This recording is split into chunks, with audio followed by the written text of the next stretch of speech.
Duel Review is brought to you by NexusDigitalComics.com. So what's coming up? I didn't write down the title, but it was like something like... It's like Poltergeist Pokers or something? Yeah, something like that. It was like Phantom Fighters... Ghost Gobblers? Ghost Smashers? Hmm. Something. I don't think it was Ghost. I think it was something else. Like There Poltergeist... was a B in there. No. I don't know. Banshee Bullets. Banshee Bullet. That sounds like an anime. Banshee Beaters. Banshee Beaters? What the hell's the name of this fucking movie? Spectre... Yeah, I think that's it. Spectre... Spectre Pugilists. Kickers or something. Spectre Kickers. There's two of them. Apparently it's a popular movie. Oh, really? There's a sequel to this? Yeah. It's crazy. Oh, I guess we should get started. Yeah, I guess so. I'm RJ. And I'm Nick. Let's get to it. So stupid.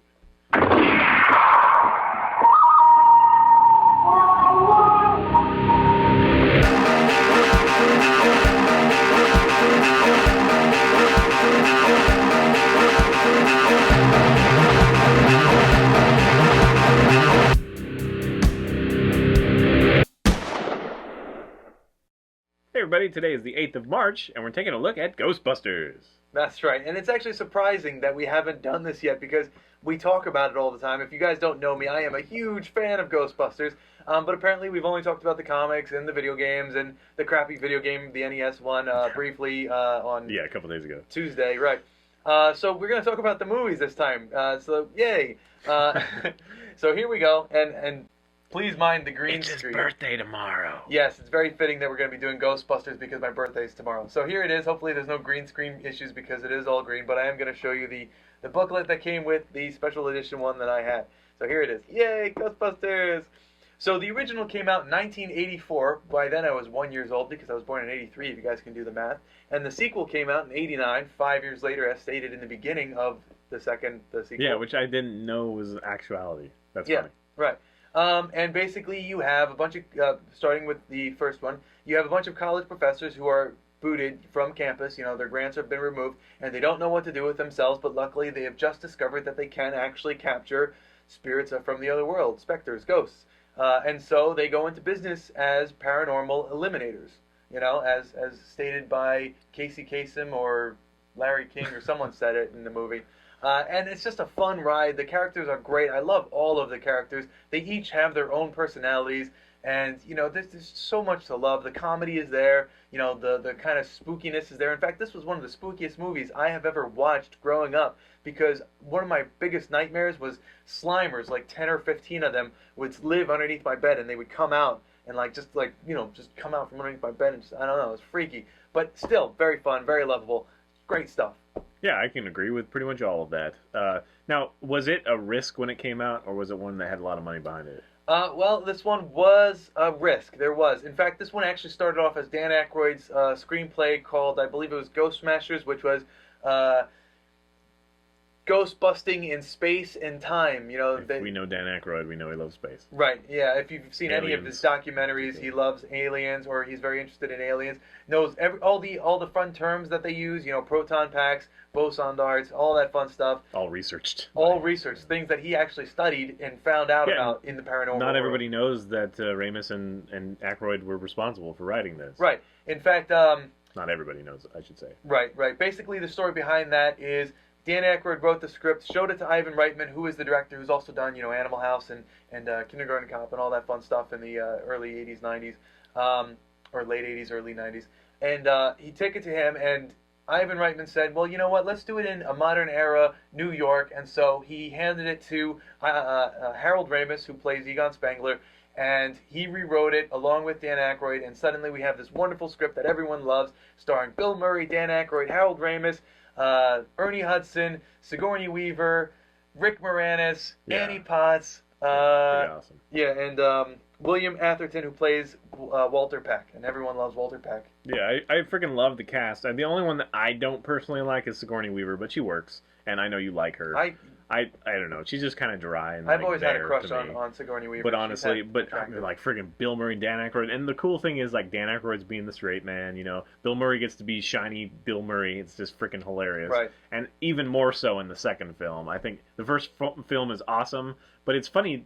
You know, we were talking about how I couldn't remember the line between 1 and 2. And watching 1 again, it's like, wow, there's really only like 3 ghosts. I mean, you know, there's the dogs and whatever, but there's only really 3 occurrences in the whole movie. And it feels like, wow, I thought there would be more, but it does such a good job of setting these characters up. I mean, we're with them when they discover that ghosts are like real. Yeah. I mean, you know, it's so cool. And the effects are good enough. Now, there's definitely some fun to be had, like when the dogs, you know. The Hellhounds. Which are named. Oh, you have Vince Clortho and Zool. The long one. Yeah. You know, they're like the stop animation, and then they go to like these rubber things that are stuck to the floor, right? Like, you know, kind of thing. But beyond the camp of that, yeah, this is really pretty good effects. You know, even the beams were fun back then, and I agree with you. I was like terrified by some of it, but there's just so much humor you just have to watch, and you just end up in love with it. I also think it's really cool that they continued to in such a seamless way. Right.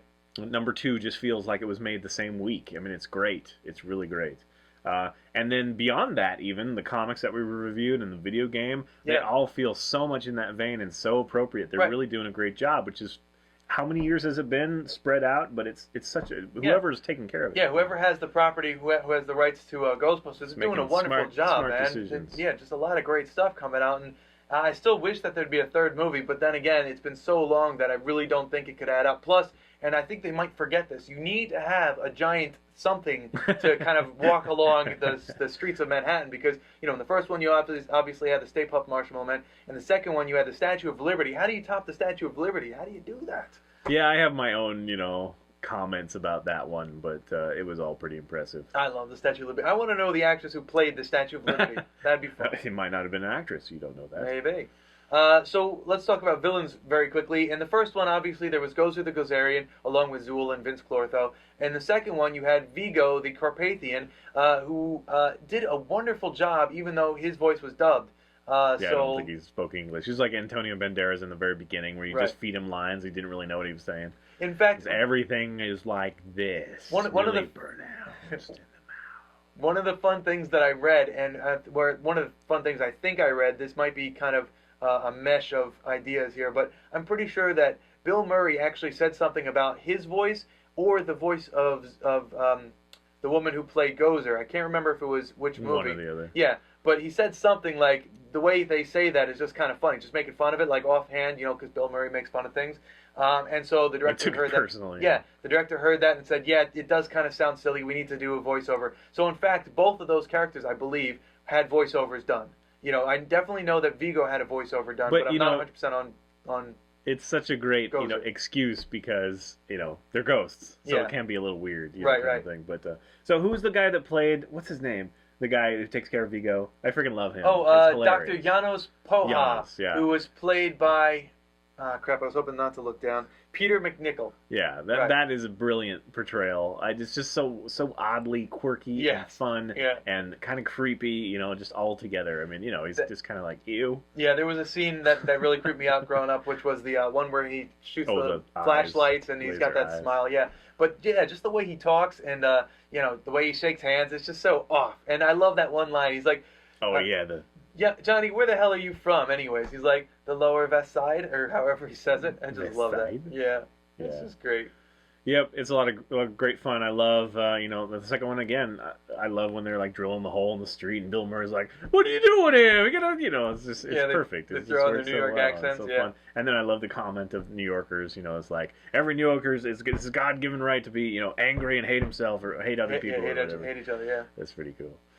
So yes, just so much good stuff from it. If for some reason you haven't watched the original films, I don't know who the hell you are. Go watch them. Like seriously, they stand up really well. I've talked about it enough where, you know, I literally watch these movies not religiously, but, you know, very often. You know, I just have. He does. Ghostbusters he really does. I'll like. I'll be around and I'll hear him watching Ghostbusters. Like you walk by his room and there it is. Ghostbusters. The songs, I love everything about him. I love those movies. Yeah, and again, I think too, even though it feels very, similar, I think it's a little bit more fun. I mean, it's like they give her the better haircut and all this. You know what I mean? Oh Just yeah, like and little touches. Annie Potts, who plays Janine Melnitz, Yeah, she gets that kind of reddish kind of 90s hairstyle, where it's a lot more attitude than the librarian that she used to be, and that's great because actually she was one of the reasons why I ended up liking redheads. It's just because that was just like that attitude that she had, which was just great. And then like Spangler's hair is more pronounced like pompadour kind of thing and whatever. And I love that first part where he's like testing the ooze and like anger and whatever. And he's like, oh yeah, they came in for marriage counseling, but it's not really marriage counseling. I just told my attendant to tell them it's a half an hour later, and they're like yelling at each other and whatever. Yeah. And then the baby, and it's like, give him a puppy, and it's like, oh, and then the last thing he says is, let's see what happens if we take the puppy away. Yeah. He's very scientific about it. Yeah. So fun. So yes, there's a lot of depth in this movie, and I also really love Winston. I just really do. I think he's a brilliant little addition. Now I wish there was a little more of him. Yeah. I honestly do. But I think it's great that they went there, and he is such a brilliant actor. He does a really great job. In fact, I'm surprised he didn't come out more. I mean, I know you said that he's in a bunch of stuff, but yeah, he's a great actor. Ernie I really Hudson? buy his portrayal. I like Ernie Hudson. The only thing I wish is that in the second movie, I wish he didn't like shave his mustache because it's like my father. If they shave their mustache, they look like completely different people. Who are you? I think that's great either way. Yeah, he totally does a great job. And in fact, I like Winston Zeddemore just a little bit more in the comics because he really grounds the Ghostbusters. That's true. He's the everyman. Yeah, and it's just great because you have especially Spangler, who's a super scientist. He's like out of touch with humanity, and then you have Ray Stantz, who's just below him, but he's kind of quirky. Then you have Bill Murray, who's just, Peter Venkman, who's just out there. And then you have Winston Zeddemore, who's the everyday man who wants to help people, who's doing this because, this is like being a police officer almost because you're helping people in that way. So yeah, just I love the characters. I just love them. Quite honestly, I don't think Bill Murray's ever been better. Right. He's been as good, for sure. Yeah. But I don't think he's ever been better. I love his one-liners. Like in the first movie, where do these stairs lead? And Bill Murray goes, they go up. Yeah, and I just... The one where he's talking about, mostly when he does with the baby, like Oscar. Yeah. It's freaking hilarious. Yeah. I can't even recreate it because it's just so funny. And One of the it's lines... like, you bastard, that's a horrible thing to say, but it's hilarious. One of the lines that happens, and I think a lot of people miss this, is Dana Barrett, who's played by Sigourney Weaver. She goes, I have to put the baby down. And Bill Murray's character goes, may I? Yeah. And he's like, yeah, absolutely. And he's like, you're short, you're fat, and you're a terrible burden on your mother because he's putting the child down, God, like it's insulting. Awesome. Yeah, that's kind of what I'm referring to. It's oh, come on, that's horrible, but it's so funny. All right, guys. Thanks for watching. Please subscribe to our YouTube channel and watch our great playlist. The Game Lab's been a lot of fun. Yes, it has. And please leave comments. We love comments. And you can help support us by buying our wares at spiderwolf.com. That's right. T-shirts, a card game, art prints, short stories, and more. And you can tell us how much you love Ghostbusters. Yes, please. What the hell, dude? My gun is crap. Yeah.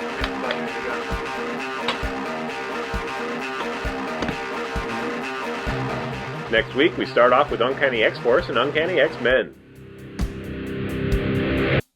Happy boy. I am. Ghostbusters. Ghostbusters. And one of the most iconic scenes in the whole movie to me, one that I remembered like shot for shot, was Rick Moranis getting chased down by what's his name? For some reason, like him outside the restaurant and whatever, and then the slide down and everything. It's just for some reason that stuck with me really. I remember the entire movie, but I watch them like every other month. So. Does. Well, every other month. I might watch them like twice a week. Yeah. There's so much like iconic about it. The firehouse, the music ambulance. is fucking awesome. Yeah, the music. This is so much. I love that song. I really do. I don't like the second one very much. Like the Ghostbusters 2 version, but I really love the first one. Yeah. So much good stuff. We have to do this all over again because I forgot to be wearing my ring. Okay. I'm just kidding. I've done it before. I'm still married, folks. He just takes it off to wash the dishes and stuff. Yeah, wash the dishes, and I was actually laminating a print, and if I scratch it with my ring, it sucks. Because yes, I do have a printing business. We have day jobs. Yeah, unfortunately, we can't do this for a living yet.